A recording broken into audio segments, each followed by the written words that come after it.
하나님 말씀 사도행전 3장 1절 보겠습니다.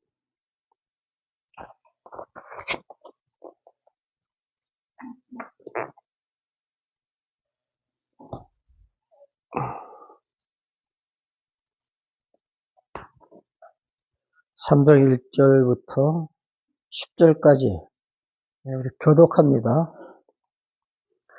제9시 기도 시간에 베드로와 요한이 성전에 올라갈새 나면서 먹고 깨는 일을 사람들이 내고 오니 이는 성전에 들어가는 사람들에게 구걸하기 위하여 나무가 있는 자는 성전 문에 들은 자라. 그가 베드로와 요한이 성전에 들어가려 함을 보고 구걸하거늘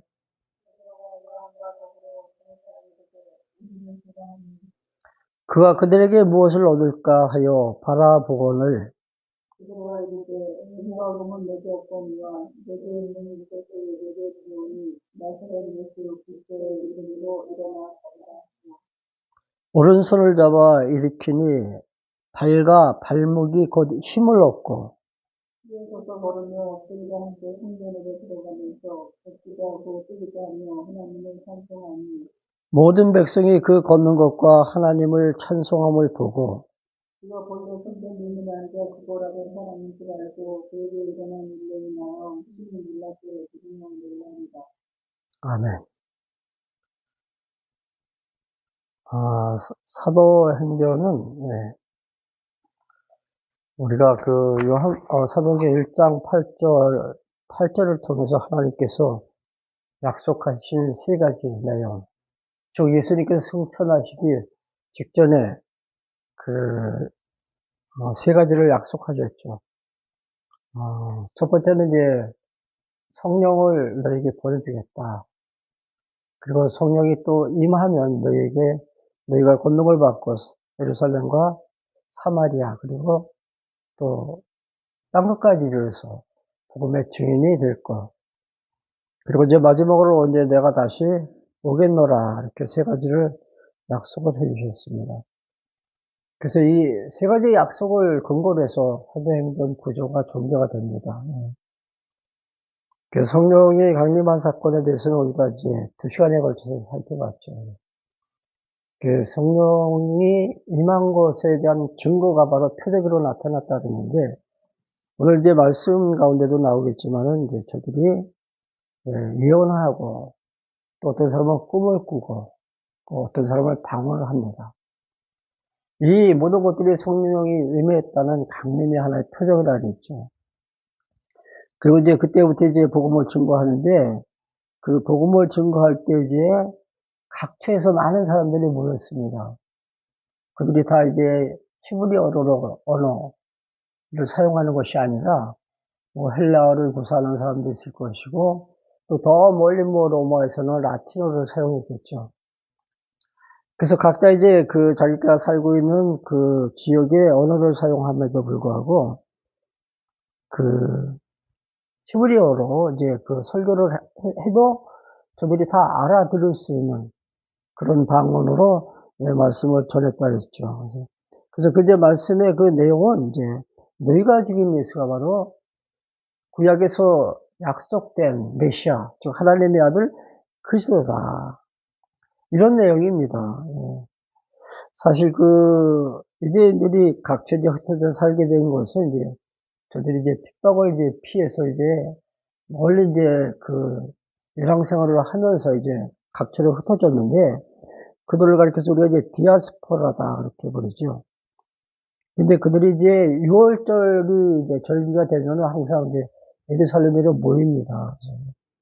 모였을 때 이제 성령이 임했고 그 성령이 임하자 이제 하나님의 말씀이 증거되면서 많은 사람들이 이제 예수를 영접하게 되죠. 그래서 이제 베드로가 이제 복음을 이제 증거하기 시작합니다. 베드로가 이제 단에 서서 이제 말씀을 전하기 직전에 어떤 일이 있었습니까? 이제 방언하고 이상한 행동을 하니까 저들이 하는 말이 아마 새로운 술을 먹고 취했나 보다 그러죠. 그래서 막 조롱할 때 베드로는 저들이 술 먹고 취한 것이 아니다. 그래서 요엘 선지자가 예수님 오시기 훨씬 이전에 요엘 선지자를 통해서 하나님께서 하신 그 예언이 좀 이루어진 것이다. 그 요엘 선지자를 통해서 하신 그 예언의 내용들이 있었잖아요. 그걸 보면 이제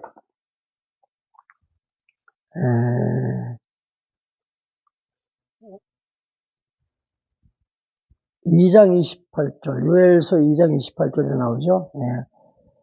어떤 사람들은 이제 꿈을 꾸고, 어떤 사람들은 환상을 보고, 어떤 사람들은 이제 방언을 할 것이다. 그렇게 예언한 대로 2장 17절을 보면 이제 나옵니다. 2장 17절 한번 같이 보겠습니다. 이는 곧 선지자 요엘을 통하여 말씀하신 것이니 일렀을 때 16절이죠. 17절 하나님이 말씀하시기를 말세에 내가 내 영을 모든 육체에 부어주리니 너희의 자녀들은 예언할 것이고 너희의 젊은이들은 환상을 보고 너희 늙은이들은 꿈을 꾸리라. 그때 내가 내 영을 내 남종과 여종에게 부어주리니 그들이 예언할 것이요. 이렇게 선지자 요엘을 통해서 하나님께서 예언하신 대로 성령이 임하니까 이와 같은 역사가 나타난 겁니다. 그러니까 너희들 말과 같이 저들이 세술에 취해서 지금 헛소리 하는 것이 아니다. 저들이 지금 환상을 보고 꿈을 꾸고 또 방언을 하는 이 모든 역사는 하나님께서 하신 그 예언대로 성령이 강림했음을 우리에게 보여주는 하나의 증거다. 이렇게 말합니다. 그러면서 너희가 죽인 그 예수를 하나님께서 다시 살리셨다고 말하죠. 22절 한번 보시기 바랍니다. 22절. 이스라엘 사람들아 이 말을 들으라. 너희도 아는 바와 같이 하나님께서 나사렛 예수로 큰 권능과 기사와 표적을 너희 가운데서 베푸사 너희 앞에서 그를 증언하였느니라. 그가 하나님께서 정하신 뜻과 미리 아신 대로 내어준 바 되었거늘 너희가 법 없는 자들의 손을 빌려 못 박아 죽였으나. 저들이 죽였습니다. 누가? 유대인들이. 그러니까 법 없는 자들의 손을 빌렸다는 것은 무슨 말이죠? 이방인들의 손을 빌려서. 로마의 그 통도로 당시 유대 땅에 와 있던 빌라도의 선고를 내리죠, 빌라도가. 그래서 빌라도가 이제 죽이라고 해서 이제 유대 사람들이 십자가 못 박아 죽인 거잖아요. 이게 그것이 바로 하나님의 정하신 뜻대로 되어졌다 그러죠. 23절 주목하시기 바랍니다. 그가 하나님께서 정하신 뜻과 미리 하신 대로 내어준 바 되었거든.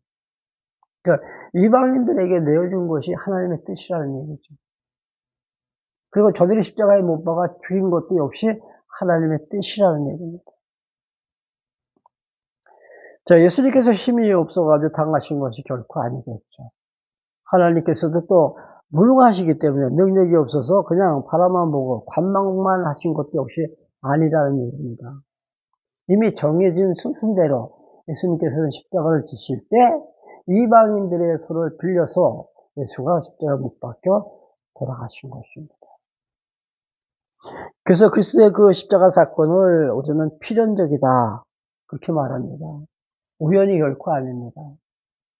잘못돼서 예수님께서 십자가 지신 것도 아니라 이건 하나님의 정하신 뜻을 이루시기 위해서 예수님께서 십자가를 지신 거죠. 예수님께서도 말씀하십니다. 내가 받을 불이 더 있다. 그러니까 불세례가 있는데 이 불세례를 받기까지 내가 너무도 답답하다. 그런 심정을 호소한 적도 있습니다. 불을 받는다는 것이 뭡니까? 십자가를 지고 화목제사로 하나님께 드려질 것이 지금 다 계획이 되어 있는데 아직까지 십자가를 안 지셨기 때문에 내가 심히 답답하다 이렇게 말씀하신 거죠. 자, 그렇다면 예수님께서는 왜 죽으셔야만 됐을까? 우리가 지난달 딱 한 달 전입니다. 군교회 가서 이제 설교할 때 제가 살롱교에서 말씀을 증거했잖아요. 그때 그런 예를 들었습니다. 많은 사람들이 산에 올라갈 때 어차피 내려오는데 왜 올라가느냐 내려올 바에 그런 질문을 한번 던졌죠. 근데 그 대답은 저라면 이렇게 대답할 것이다.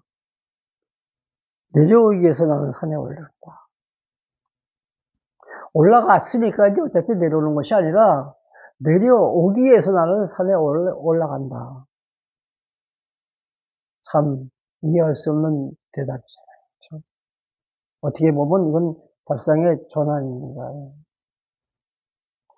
자, 예수님께서 십자가를 지실 때, 자, 하나님께서 그를 살리시기 위해서 만약에 예수님이 십자가를 지셨다라고 한다면 사람들이 반발하겠죠. 하나님은 부활시키기 위해서 그리스도를 십자가에 못 박아 죽이셨다 이렇게 말하면 그걸 인정할 수 있는 사람이 과연 몇 명이나 있겠습니까? 마치 조금 전에 제가 말씀드렸듯이 나는 내려오기 위해서 산에 올라갔다. 똑같은 말씀이잖아요. 비슷한. 이것도 역시 발상의 전환입니다. 하나님께서 다시 살리시기 위해서 그리스도를 십자가에 못 박아 죽이셨다. 그래서 예수님은 반드시 죽으셔야만 돼요. 죽으셔야만 된다는. 아담의 타락도 사실 마찬가지입니다. 아담의 타락도. 아담이 선과 악을 알게 하는 나무의 열매를 먹고 그가 죽었습니다. 그렇죠? 그 영적으로 죽었잖아요.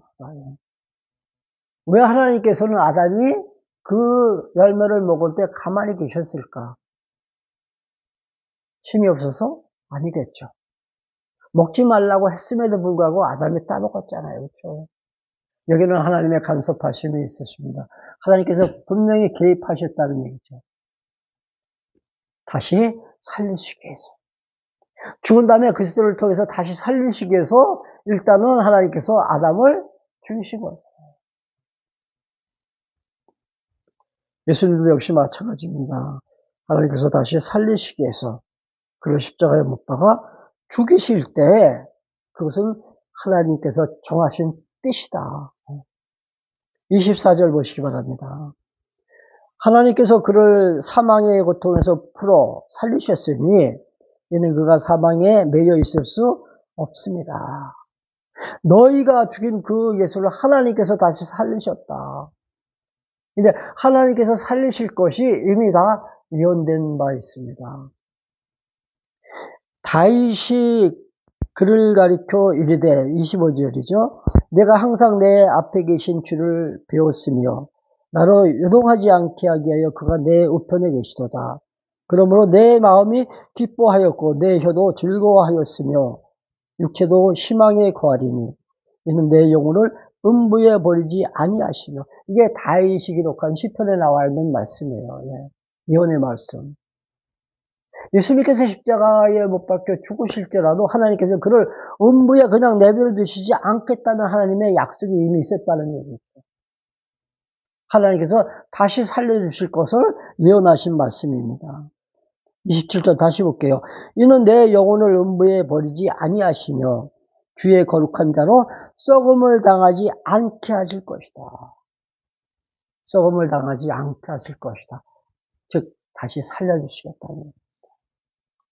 그러니까 그리스도의 십자가의 죽으심과 또 3일 만에 다시 살아나실 그분의 그 부활하신 그 모든 사건들을 하나님께서 창세전 이미 당신께서 계획하신 하나님의 뜻이라는 뜻. 그래서 23절에 그가 하나님께서 정하신 뜻과 미리 하신 대로 내어주고 그리고 또 십자가에 달려 죽으셨다는 얘기입니다.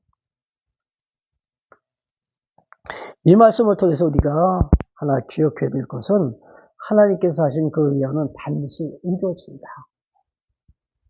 그 예언을 하나님께서 이루시기 위해서 하나님께서 오늘도 섭리해 나가신다는 얘기죠. 그래야만이 우리는 그를 가리켜서 언약대로 이뤄가시는 신실하신 하나님, 즉 여호와라는 이름을 우리가 찬송하게 됩니다. 하나님은 여호와시다. 하나님은 사실 살아가면서 우리가 하루에 몇 번이나 여호와를 기억할 수 합니까? 저는 순간순간 그 여호와 이름이 머리에 내려서 스쳐 지나갑니다. 하나님은 역시 여호와 맞아. 삶 속에서 체험한다는 거예요. 삶 속에서. 사실 어떻게 보면 그게 기도 생활입니다. 기도라는 것이 내가 원하는 그 소원하는 바를 하나님께 달라고 간구하는 것. 그게 기도라기보다는 하나님의 뜻이 무엇인지 그 뜻을 찾아가면서 하나님은 역시 오늘도 살아계신 하나님은 실존하신 나의 생명의 주인이시다.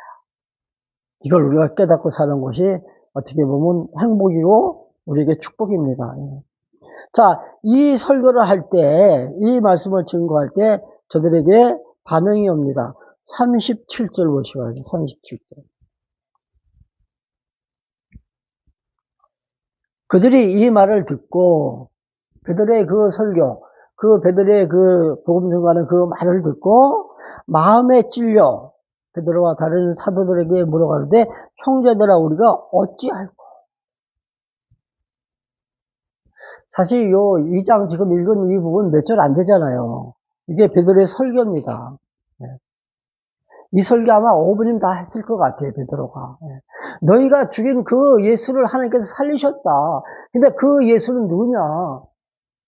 아브라함과 이삭과 야곱을 통해서 약속하신 언약대로 오신 하나님의 아들 메시아 그리스도다. 무지한 너희들이 그를 죽였다. 이 짤막한 설교를 듣고 그러나 하나님께서 그를 음부에 가두지 않고 다시 살려주셨다. 메시아는 반드시 죽었다 다시 살아나셔야 돼요. 그렇죠? 그래야만 그가 하나님의 아들이십니다. 우리 복음서를 통해서 충분히 우리가 배웠잖아요. 죽었다가 다시 살아나셔야만이 그가 하나님의 아들 그리스도라는 얘기죠. 이 말씀을 듣고 저들이 이제 깨닫고 뉘우치는 거죠. 토기하면서 자복합니다. 어찌할꼬 하는. 이 설교는 사실 그냥 신약 성경, 지금 우리가 사도행전을 공부하고 있지만 신약만 보고서 우리가 그 말씀을 깨달아가기는 쉽지 않습니다.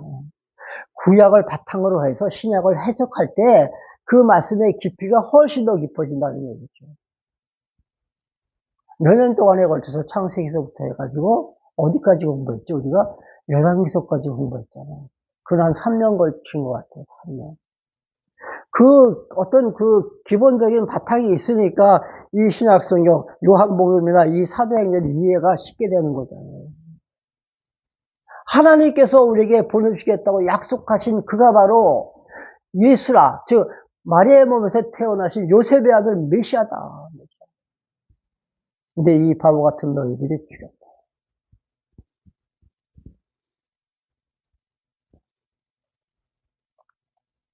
저들이 통해자복할 때 38절 보시기 바랍니다. 베드로가 이르되 너희가 회개하여 각각 예수 그리스도의 이름으로 침례를 받고 제사함을 받으라. 그래야면 성령의 선물을 받으리니. 너희가 회개하고 그리스도의 이름으로 침례를 받고 그러면 너희에게 성령이 난다. 여기서 회개하라는 것이 어떤 의미가 될까요? 하나님 나 잘못했습니다. 물론 그것도 회개가 되겠죠. 여기서 말하고 있는 회개는 돌이키라는 얘기입니다. 돌이키라. 유대인들은 아직까지도 유대주의에 젖어 있어요. 제도와 관습에 지금 젖어 있다는 얘기죠. 저들을 가리켜서 우리가 율법주의자다 그렇게 부릅니다. 율법을 통해서 구원받고자 하는 그 유대인들에게 너희들 이제 돌이키라는 얘기죠. 누가 앞으로 돌아가라? 예수 앞으로 돌아가라. 예수의 이름으로 침례를 받고 여기서 말하고 있는 이 침례는 물 침례가 아닙니다. 성령 침례예요. 성령. 그래서 너희들 회개하고 세례 받으라, 침례를 받으라는 것은 동시에 나타나는 사건이에요. 어떤 선후 관계가 아닙니다. 그리스도 앞으로 돌아올 때, 회개하고 돌아올 때 이미 성령이 임하면서 회개의 역사가 터집니다. 그러니까 회개해야만이 성령을 받는 것도 아니고 또 성령을 받아야만이 회개가 나는 것도 아니라는 얘기죠. 동시에 나타나는 사건이에요. 동시에.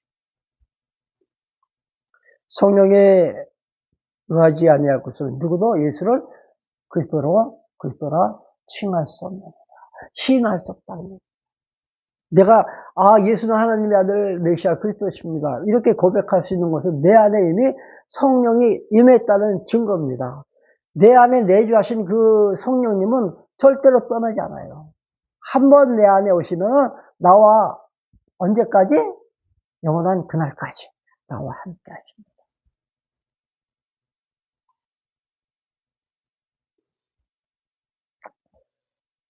저들이 성령 받고 이제 회개하여서 이제 그리스도인이 됐을 때 그때 믿는 자의 수가 3,000명씩 됐다는 거죠.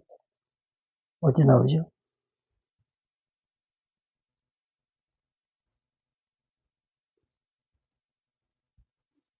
이 말씀 가운데 안 나와. 여기 있네. 41절 보세요. 41절. 그 말을 받은 사람들은 침례를 받으매 그날의 신도의 수가 얼마? 3,000명. 한 번 설교에. 이게 어떻게 가능할까요?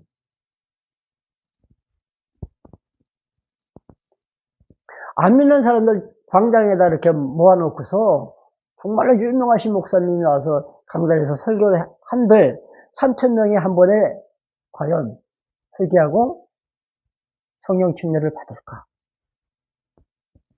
좀 궁금하더라고요. 왜?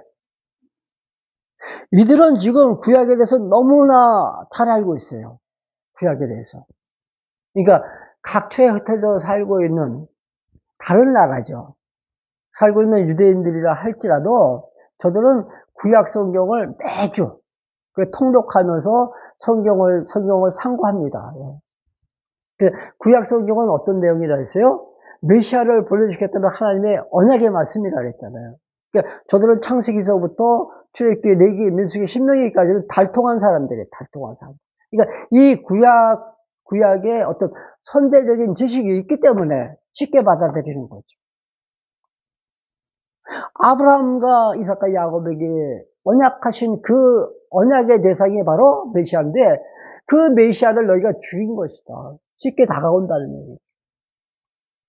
근데 지금 광장에 많은 사람들이 운집하고 그들에게 말씀을 전했다고 해서 이렇게 쉽게 과연 저들이 믿을 수 있을까? 쉽지 않다는 얘기예요. 왜? 그들에게는 어떤 구약적인 지식이 없기 때문에. 그래서 하루에 3,000명씩이나 이렇게 믿는 사람의 수가 늘어납니다. 날마다 더해간다 그러죠, 이제. 3장에 나옵니까? 날마다 그 수가 더해간다. 다시 1장 8절 다시 한번 제가 반복하죠. 예. 성령이 너에게 임하면 네가 권능을 받고 예루살렘과 유대와 사마리아와 땅끝까지 이르러 너희 복음의 증인이 되죠. 너희가. 예. 어디부터 시작돼요? 예루살렘부터 시작된다. 지금 이 지역이 현재 예루살렘 지역이에요. 예루살렘의 마가다락방에 지금 성령이 임했고 그때 운집한 많은 사람들 그들 가운데 3,000명이 지금 예수를 믿은 거예요. 이래서 교회가 이제 세워집니다.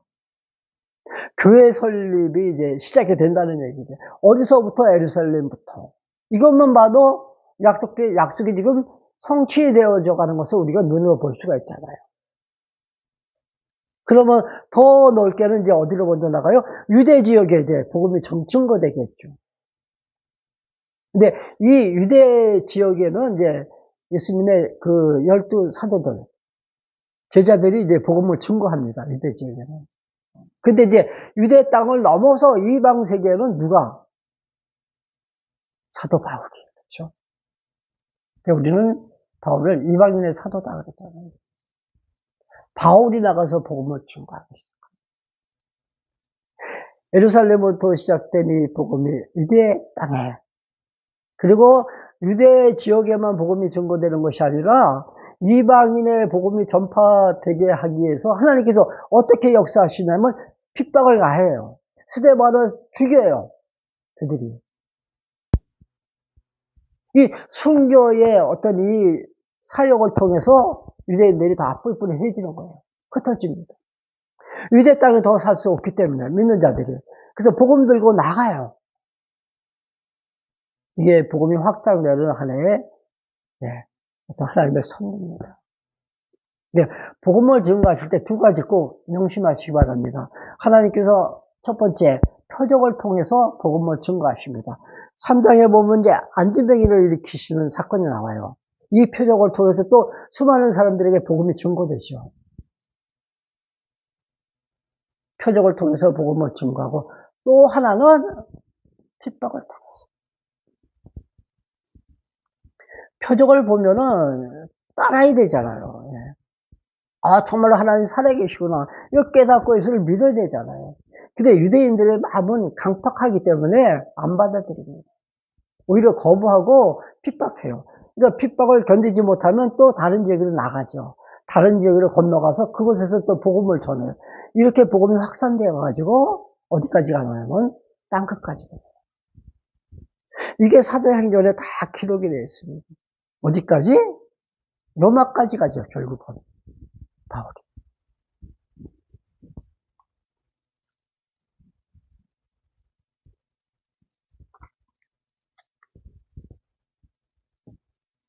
삼장에 보면 이제 그 안정뱅이 사건이 있습니다. 안정뱅이. 조금 할게요. 이 내용은 이제 잘 알고 있으니까 그 본문에서 읽었습니다. 예. 자, 태어나면서부터 이제 한 번도 일어나 서본 적이 없는 안진뱅이. 예, 아마 선천적인 불구 같습니다. 그가 이제 성전 미문에 앉아 있을 때 베드로와 요한이 이제 성전에 들어가는 것을 보죠. 그때 이제 그 베드로와 이제 요한이 그를 가리키면서 그를 바라보고 있을 때 안진뱅이가 이제 구걸을 합니다. 예. 사실 이 안진뱅이는 자기의 자력으로서 살아갈 수 있는 어떤 그 힘이 전혀 없습니다. 예. 누군가의 도움을 받지 아니하면은 생명의 위협을 느낄 수밖에 없어요. 그리고 그에게는 내일이란 희망이 없잖아요. 그렇죠? 오늘 하루 내가 양식을 구하면 그것으로 내가 오늘 하루를 지날 뿐이지 더 나아질 것이라는 어떤 희망이 전혀 그에게는 보이지 않습니다. 그가 외칩니다. 그가 절규합니다. 나에게 양식을 달라.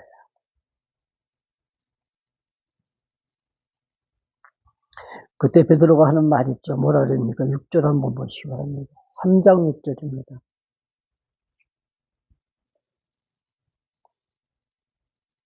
베드로가 이르되 은과 금은 내게 없거니와 내게 있는 이것을 내게 주노니 나사렛 예수 그리스도의 이름으로 일어나 걸어라. 자, 이 안진뱅이에게 베드로가 하는 말. 안진뱅이는 지금 뭔가 지금 어깨에서 지금 구걸하고 있는데 너 일어나 걸어.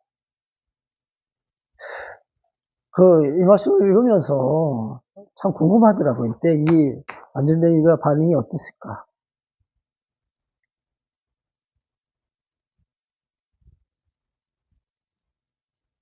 어떤 생각을 했을 것 같아요?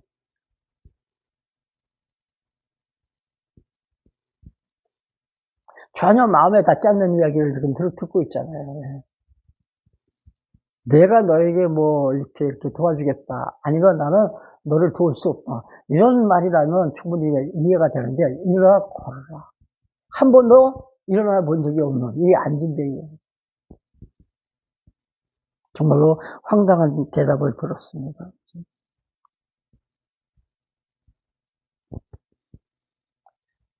그때 안진뱅이가 좀 일어나려고 애를 아마 써봤을까요?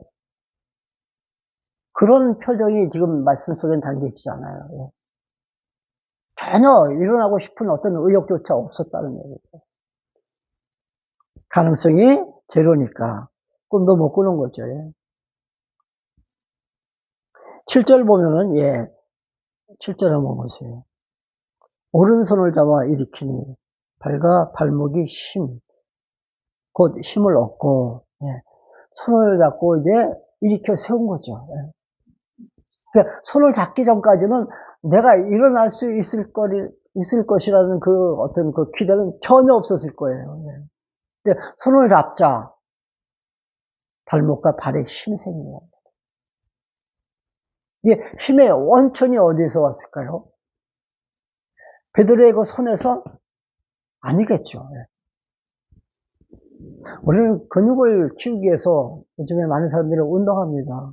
운동할 때는 그냥 운동만 하면 안 되니까 그러니까 그 높은 어떤 단백질을 섭취해야 된다는 거잖아요. 그렇죠? 그러면 음식에 또는 운동을 통해서 내 근육이 드러날 것인가?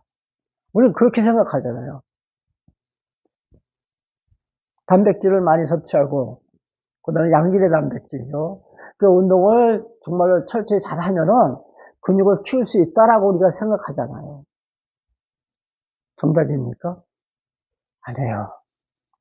사람들이 빼놓는 게 있어요. 미처 생각하지 못하는 게 있다는 거예요. 저는 하나님을 배제하고 지금 말을 하는 거죠. 모든 사건의 그 주체는 하나님이시다 그랬잖아요. 우리가 문장을 갖다 만들어갈 때도 그 문장에서 주어는 꼭 하나님이다. 하나님이 나로 하여금 운동도 하게 하시고, 하나님께서 이 좋은 음식도 나로 하여금 먹게 하시고, 하나님이 빠지면 안 됩니다. 베드로가 손을 잡아줬지만 베드로가 일으켜준 게 아니잖아요. 하나님께서 발목에 힘을 주신 거죠. 베드로는 그냥 손만 잡은 거죠. 이 놀라운 사건, 이것이 바로 표적입니다. 이 표적을 통해서 예수가 지금 증거되는 거예요. 어떤 하나의 사실을 갖다 나타나는 하나의 사건의 표적이 되어 있습니다. 안진뱅이가 일어나는 것을 통해서 예수는 하나님의 아들 그리스도시다. 이게 지금 전해지고 있는 거예요. 그래서 이 표적은 그 본인의 믿음과 전혀 관계가 없습니다. 본인이 믿든 안 믿든 상관없어요. 본인에게 의지가 있든 없든 이것도 상관없습니다. 표적은. 그러나 오늘날 신유의 은사는 믿음이 수반되어야 돼요. 그렇죠? 환자의 믿음이 따라야 된다는 거예요. 이 안진뱅이가 일어난 것을 보면 전적인 하나님의 능력으로 저는 일어나 걷고 뛰어가면서 주를 찬양합니다. 8절 보시기 바랍니다.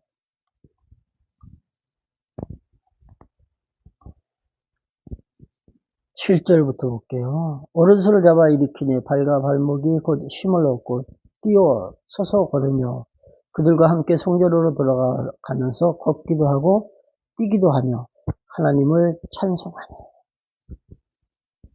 놀라운 사건이죠. 이 안진뱅이에게는 정말로 인생이 변곡점입니다.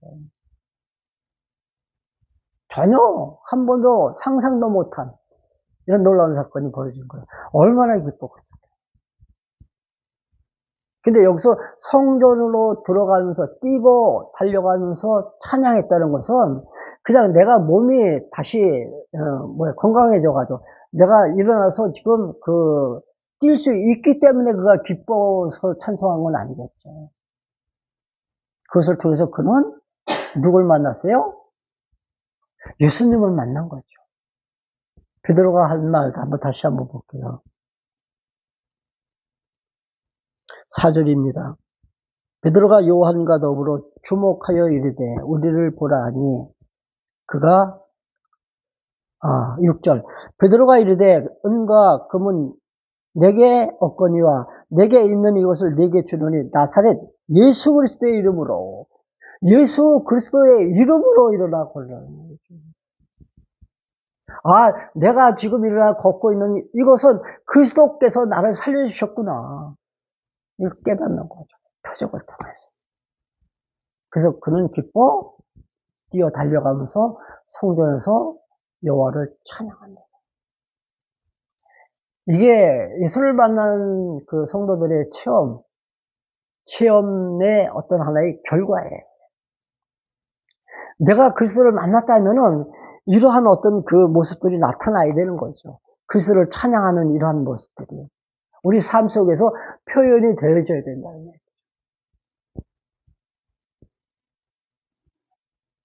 우리 정말로 하나님의 은혜 가운데 살고 있음에도 그 은혜를 우리는 잊고 살아가고 있어요. 은혜를 기억하면서 살면은 그냥 터져나오는 것이 찬양이에요.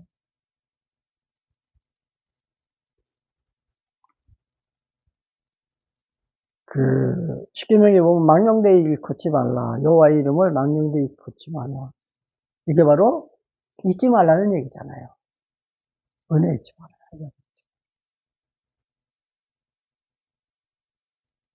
오늘 말씀과 이렇게 견주어서 어떤 비유가 될지 모르겠지만은 가끔씩 그런 토론하는 게 나거든요. 자녀들이 부모를 갖다가 어떻게 봉양을 해야 될 것인가. 아마 10년 전까지만 해도 아마 과반수 이상이 부모의 노후를 갖다 책임을 져야 된다. 우리 가족만 이렇게 있지만은 이 말씀이 혹시 유튜브를 통해서 이렇게 다른 분들도 만약에 듣는다는 것을 저는 가정에서 이 말씀을 드립니다. 과연 자녀들이 부모를 책임을 져야 되는 거. 근데 요즘에는 이게 완전히 반전이 있더라고요. 긍정적으로 보는 사람들은 별로 얼마 안 돼요. 부모는 부모 자신이 책임져야 된다. 어떻게 보면 좀 서글픈 얘기도 같기도 한데.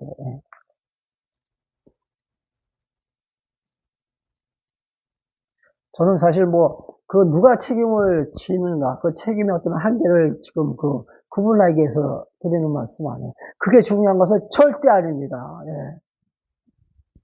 그냥 자녀는 그 부모의 은혜를 잊지 않고 살면 되는 거예요. 잊지 않고. 책임을 지고 안 지고는 후차적인 문제고, 부모가 나를 이렇게 키워주시고, 부모의 사랑을 받고 내가 여기까지 왔고, 이거 잊지 않고 살면 그냥 되는 거라는 거예요.